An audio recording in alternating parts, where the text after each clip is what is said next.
Social মিডিয়ায় একসময় viral হওয়া তরুণ পল্লীগ্রামের শফিক এখন রয়েছেন জেলে।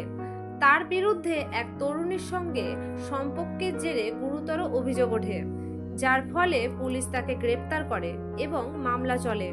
এই ঘটনা নিয়ে যখন দেশ জুড়ে আলোচনার ঝড়, তখনই টলিউডের জনপ্রিয় অভিনেতা জিতের এক সাহসী মন্তব্য করে রীতিমতো নেট দুনিয়ায় আলোড়ন সৃষ্টি করলেন।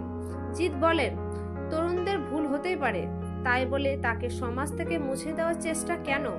শফিকের জায়গায় আমার ছোট ভাই হলে আমি কি করতাম? আমি চাই ওর প্রতি মানবিক আচরণ হোক। শাস্তির নামে কাউকে শেষ করে ফেলা কখনোই ন্যায় বিচার নয়।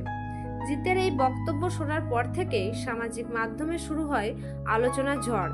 টিকটক, ফেসবুক এবং ইউটিউবে ভক্তরা জিতের প্রতি কৃতজ্ঞতা জানিয়ে বলছেন, আজ সত্যিকারের একজন মানুষ কথা বললেন, তারকাদের মতো নয়, একজন বড় ভাইয়ের মতো। তো ভিউয়ার্স, এই বিষয়ে আপনার কি মতামত কমেন্টে জানাতে পারেন। সবাই ভালো থাকবেন, ধন্যবাদ।